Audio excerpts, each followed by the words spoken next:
Hey, what's up everyone? This is Music Tech Help Guy, and welcome to part 12 of my Logic Pro 11 Essentials course.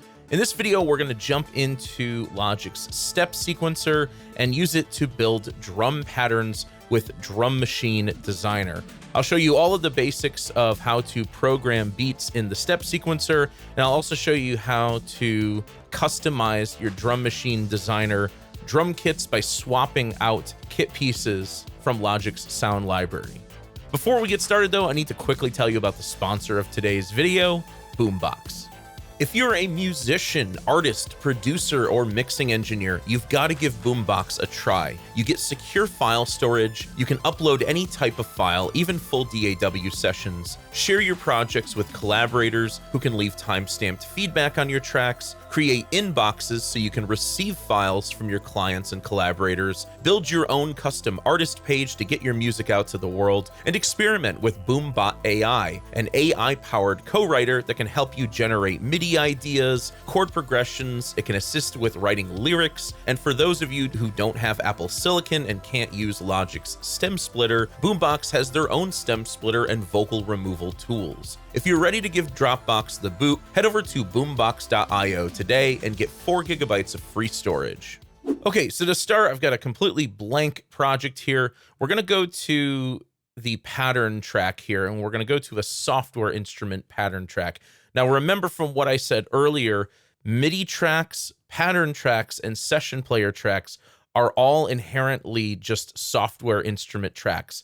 It's just a matter of what type of region is placed on the track and how the track is used. So when you create a pattern track, all you're really doing is creating a software instrument track with a pattern preloaded on it. So I'm going to choose pattern, software instrument. I'll go ahead and use the default patch for now, but we're going to swap it out in a bit. And then I'll just click create, and you can see it automatically opens up the step sequencer. And if I start entering notes in the step sequencer, you'll see that it automatically adds a pattern region up here. Now, if you don't know how to get a pattern region up here, it's very simple. Just right click or control click here out on the timeline and select create pattern region. And it'll do that, and it'll open up a blank pattern region. What I'm also going to do is go under the patterns. I'll go to drums, and let's just load up a pattern preset here just so we can audition some drum kits. I'll go with this one, Lindrum beat.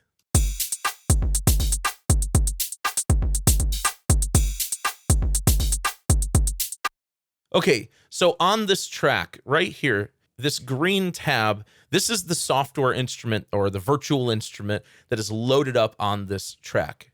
DMD stands for Drum Machine Designer, and it is exactly what it sounds like. It's Logic's drum machine. You can load up different kit pieces in here. You can drag and drop in your own samples. There's a bunch of modulation and effects controls down here.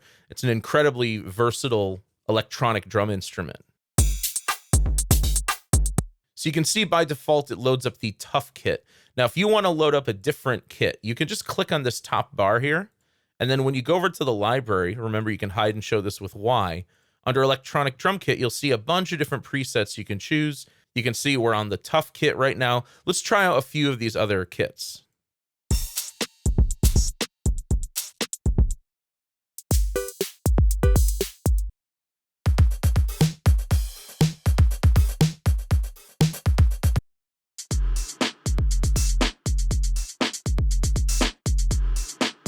Cool, I really like that Sapphire kit. And one of the other things that's great about Drum Machine Designer is that it follows the general MIDI or GM drum kit. So kick is on C1, snare is on D1, rim shot or actually rim tap is on C#1. There's a clap on D#1. Hi-hats are on F#, G#, and A#1, and so forth and so on. Now, if there's a particular sound in Drum Machine Designer that you don't like, you can actually just select that pad, and you'll see that the library switches over to individual kit pieces.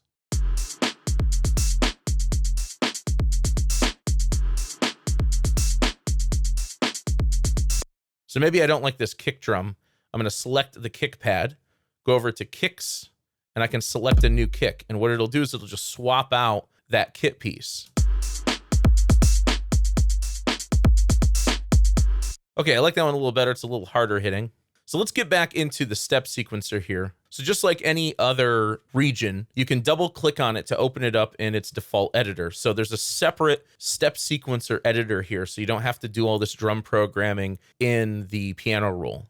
The other thing that's really cool about pattern regions is that you can actually just drag these out. You don't even have to loop them. They just automatically loop themselves. You can drag out that pattern as long as you want it to go. Maybe you want it for a whole section, repeat it as many times as you want.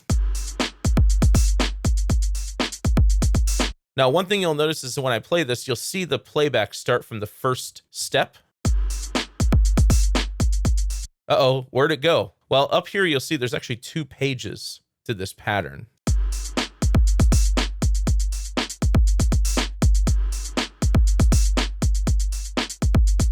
If you want to see both of these pages together, you can click right here, and this will sort of condense both of those pages together. It'll do the best it can to condense all of the steps into one screen, but it doesn't always work, depending on how long the pattern is. You know, if the pattern is 64 steps in length, you're gonna have to have multiple pages. So you'll see, you know, different pages up here depending on how long your pattern is. Now, you can use patterns for pitched instruments, but really where the step sequencer excels is programming beats with Drum Machine Designer. And you can select different pattern presets over here all day long, but if you want to make your own original beats, you're going to want to start from scratch. That's usually what I do. So I'm just going to delete this region. I'm going to right-click out here and create a new pattern region. And let's start completely from scratch. Now, the other great thing about using the step sequencer with Drum Machine Designer is that all of the kit pieces in Drum Machine Designer are automatically labeled as rows over here. They've got different icons, and they're even colored differently in different categories. So it makes it really easy to figure out what type of instrument you're on. Now, by default, the entire step sequencer is set to 16th notes and 16 steps. So this menu is going to determine how long the pattern is. We'll go ahead and stick with 16. And then this right here shows you the resolution or the grid. This is technically called the step rate of the step sequencer. So if I do something like this, that's essentially a 4 on the floor kick because we've got 4 16th notes. This is 1 beat, 2 beats, 3 beats, 4 beats.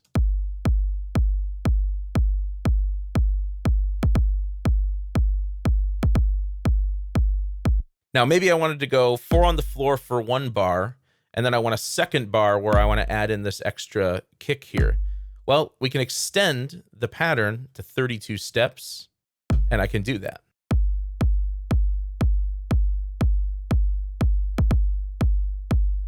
We can add in a snare on 2 and 4.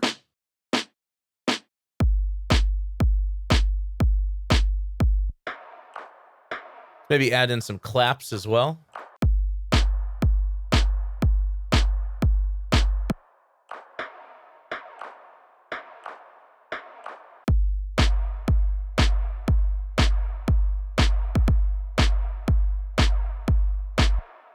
Now, when you click in notes, you can click to add a note, click again to delete the note, but you can also click and drag to sort of swipe in multiple notes at once.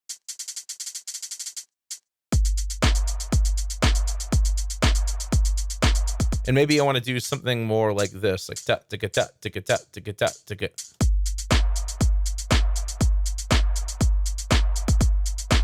Maybe add in an open hi-hat right here.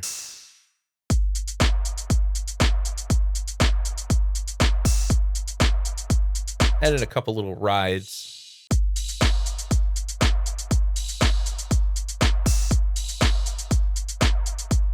So this says it's a shaker. Sounds more like another hi-hat, but let's give it a shot.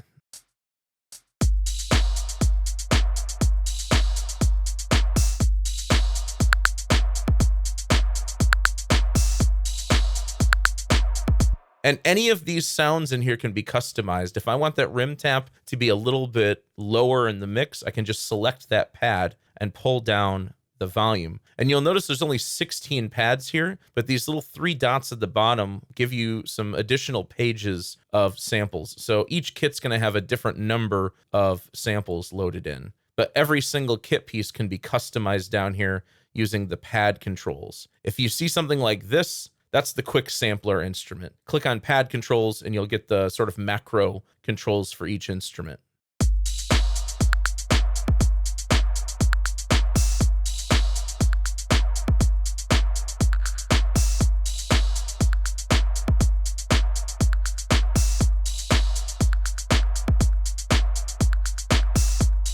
So I added a little reverb, added a little delay, pulled the volume down.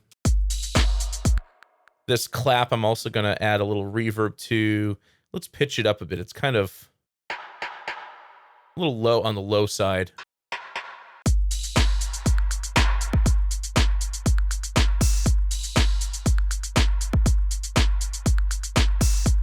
Now, let's say that you are working it with a song that has a different feel. Instead of like a straight 8th note, 16th note feel like this has, maybe you're working with a grid division of 12. So there's more of like a triplet feel to it. If you create a pattern region, everything is the same.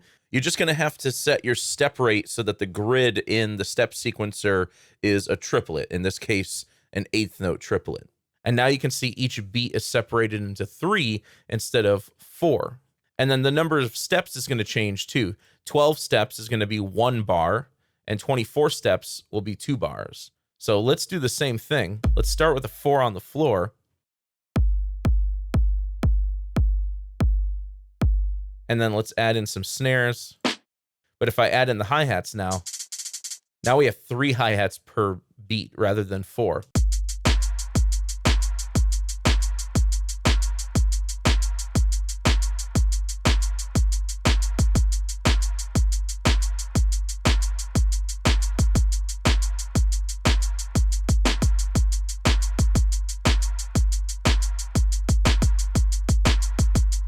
So you can customize this for any rhythmic value, triplet, dotted, or standard values, straight values. And you can set this anywhere between 12 and 64 steps in length. Now, let's say that you need some more variety in your pattern. Let's go ahead and go back to the 16th note pattern. And let's say that I want to crash at the very beginning, and I don't want the crash to come in for another 8 bars or another 16 bars. And if I were to add a crash, like if I take this ride, I do something like that. Now, if I drag this out to 8 bars,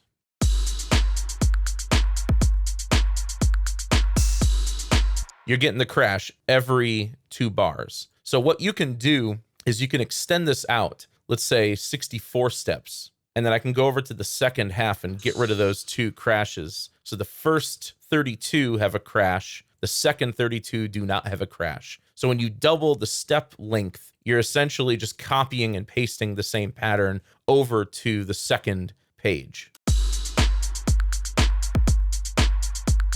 But what if I didn't want this crash right here? Maybe I wanted 1 crash and then 8 bars later, another crash. Well, what you can do is you just trim this up, hold Option while dragging the region, or press Command R to repeat. And now we have 2 different patterns. And I can come into this pattern and I can customize it so it doesn't have any crashes. So now I have one with a crash at the beginning, every 64 steps, and then another one with no crash.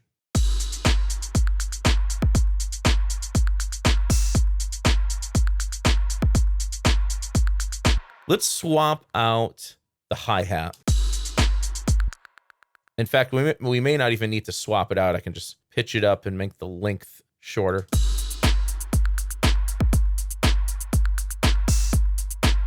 Yeah, there we go. So let's say we want to customize the pattern even further. This is pretty basic, pretty simple stuff. Right now, we're in on-off mode. These are the edit modes for the step sequencer, and on-off is the default. That just shows whether notes are on or off. If you come over here, you can adjust things like the velocity. So if I want to maybe pull down some of these quicker kicks a little bit, maybe I want to vary the velocity here, or maybe even want to add in some little extra snares in some spots, like maybe here and there. And then I want to pull the velocity down, way down on those, just like they're like little ghost notes, you know? And even the hi-hats, ta, ticka, ta, ticka, ta, ticka, ta. The downbeats are where it needs to be loudest. So you can come in here with the velocity edit mode, and you can customize the velocity of every single note between 0 and 127.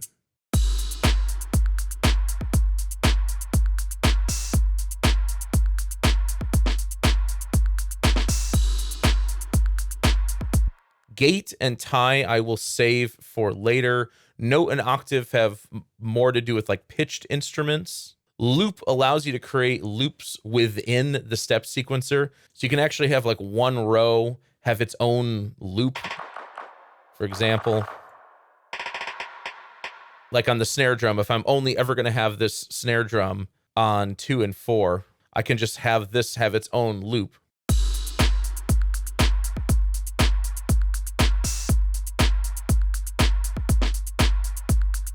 And you can see that one row just keeps repeating itself after 8 steps. Honestly, I don't use the loop function very often because I prefer to just enter in the notes, for the whole sequence. But that's there if you want to use it. This next one is super helpful. This is the note repeat function. This will repeat notes and create faster rhythms. I find this super helpful for trying to create like trap style hi-hats or really quick hi-hats or drum rolls or anything like that. So the way this works is you just click and drag up or down, and you can divide this from 1 to 16 notes per step. So if I want to add in a couple little, I guess these would be 30-second notes. I can do that.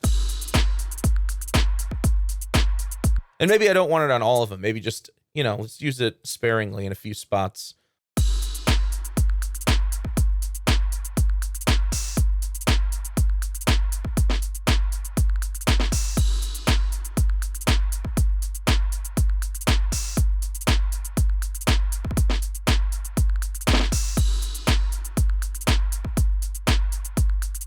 So that's note repeat, super helpful feature. Chance is going to affect the probability of a note coming in or not. So this can sort of impart some randomness on your pattern. So right now, the chance is set to 100 for everything. If you start pulling these down, certain notes are going to appear at certain points, but then maybe not at other points. So it randomizes each of the notes that you apply the chance to.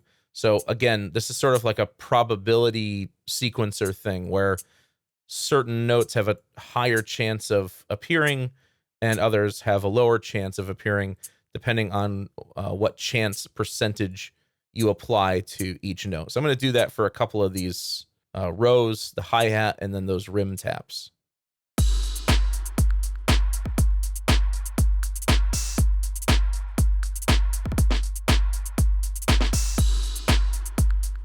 So it adds a little bit of variety.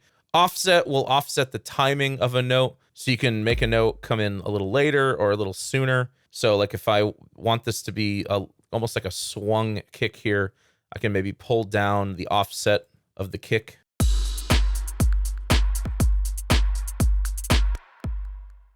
So offset I like to use to give the beat just a little more variation or create a particular groove. Not everything has to be 100% quantized to the grid, and this just lets you go through and cherry pick which notes you want to be slightly off the grid.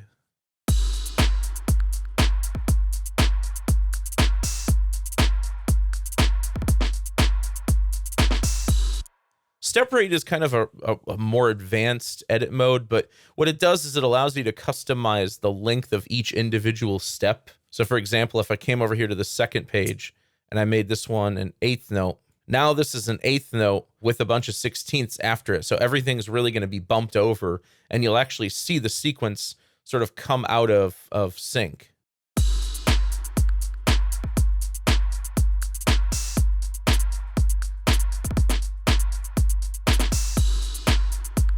Everything's in sync. Now that one row is like 1/16th note out of sync because I made one of the notes 1/16th note longer in length. And then we have skip mode, which essentially just skips notes. So whatever step you click on will be skipped. And like with step rate, this is another way you can sort of sequence break your rows. So let's maybe apply this over here somewhere.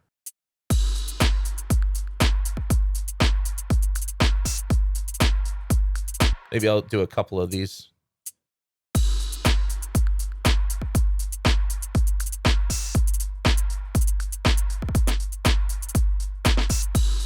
So you can see every single time the playback hit one of these notes, it jumped forward another step. So again, there's all sorts of cool ways to offset your beats, add variation, and just make things more interesting than you'd typically get than, say, the old Ultra Beat step sequencer. Before I move on to pitched instruments in the step sequencer, I want to show you one more feature in the step sequencer that's really handy. If you click right here, this will open up the local inspector for the step sequencer. It's the step sequencer's own inspector, and you'll see a lot of the stuff in here are things that you can adjust out here. So like your pattern length, your step rate. You can also adjust the playback mode. You can make it play forward, and reverse. But a really important thing in here is the swing. You can apply 8th note or 16th note swing to the entire pattern. So I'm using mostly a 16th note groove here. I'm actually going to slow the tempo down just a little bit. Let's go down to 90. I guess it's not a little bit, a lot of it. Let's swing the 16ths. And just like with the swing quantization, 66% is going to be like a perfect triplet swing.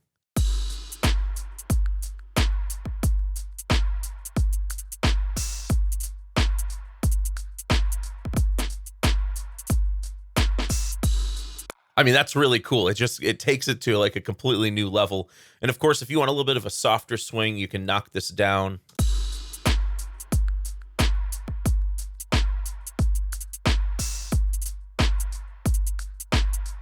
Or if you want a really heavy swing, you can put it up above 66.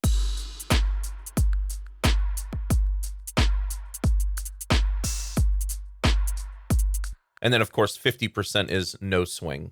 And the other great thing about the inspector is this allows you to set values for the entire pattern, just a selected row, or even just a selected step.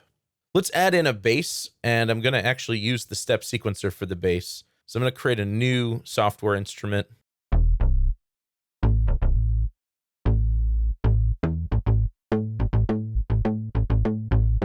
Okay, I'll use that one. I'll go ahead and create another pattern region. And what this is going to do is it's going to start with 1 octave of C major, going from C2 to C3. But let's say we don't want to work in C major. We want to work in a different key. Let's go back to our beats and project. Let's change the key to a minor key. I'll go to D minor. And now when I create a new pattern region, you'll see it's now shifted the sequence up to D, but this is actually showing D major, not D minor. The good news is that the key of the step sequencer can be independent of the project key. So all I'd need to do is set this to D minor, which is right here, natural minor. And there we go, D, E, F, G, A, B, or B flat, C, D. It's showing A sharp, but it's technically B flat.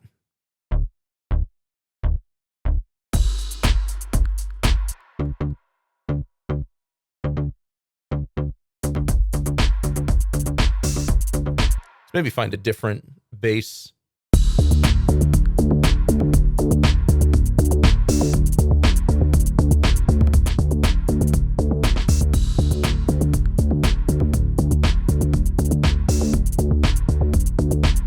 Make this a little longer. Let's go 64 steps.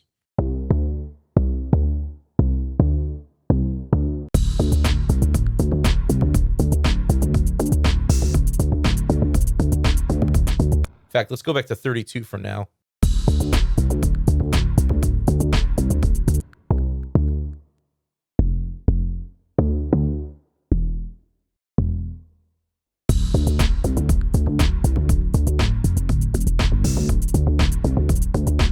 Okay, this F2 and this E2, let's say I wanted to take these notes and make them go up an octave. If you go back to your edit modes and you select octave, you can shift the octave up or down for any note. So just choosing what octave you want those notes to be in.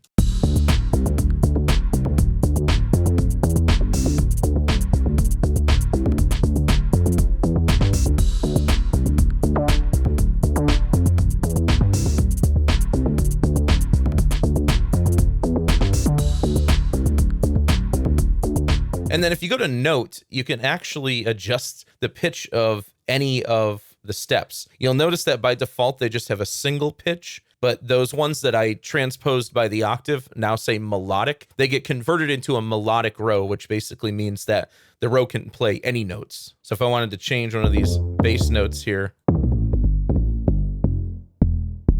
was on D2, put it on F2.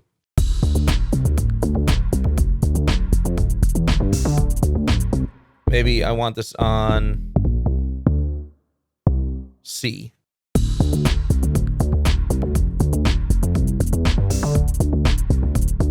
But you could also just, do it right here in the normal step sequencer using on and off. So I don't use the note option quite as much as I use the octave option. Let's talk about the tie edit mode. What tying does is it takes a step and extends it over by 1. So instead of this just being a single 16th note, now it's 2 16th notes tied together, which is essentially an 8th note. So we can extend the length of some of these notes by clicking on that note to tie it over.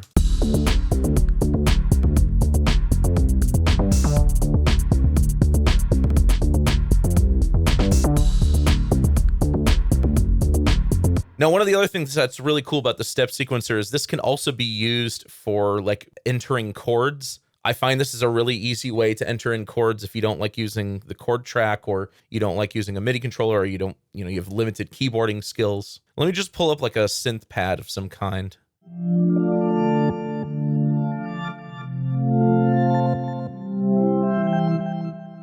So I want to enter in those 3 chords, D minor, F major, and then C major. So let's go down here, create a new pattern region. We're already in D minor, so we can just leave it that way, but if you need to, you can always change the key up here. And let's say we need this whole thing to go up an octave. Just like with MIDI notes and regions, if you press Shift Option up or down, you can transpose the octave of the entire step sequencer. So let's go up 1 more octave. So right now, it's just a quick 16th note on a synth pad. That's not really going to help us. But if I set the step rate to 1, that means that every single step is a whole note.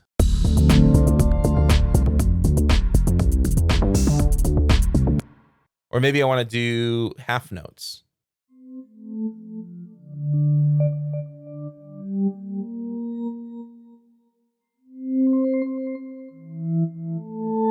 So there's my 3 chords. I'm repeating the D minor chord.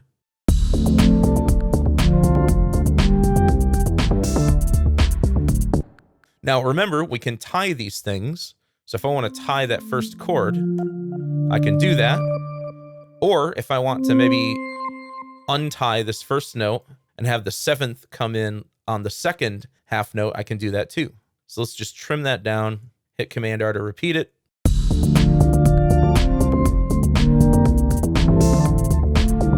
Let's use something that doesn't take so long to come in.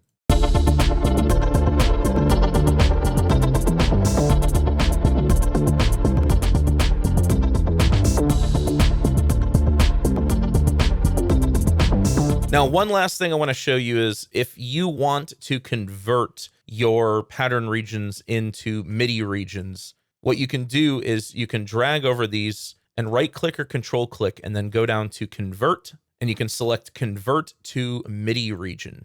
And what it'll do is it'll convert it into a standard MIDI region that can be opened up in the piano roll editor, and you can edit all of these notes manually. Once again, let's switch over to 16th note grid, and you'll see that some of these notes have those little offsets we added. They have the velocity settings. Some of the notes are coming in every time. Other notes are not, because it's sort of processing that probability that we added to it when it converts it to a MIDI region. But this will lock in any of those chance steps.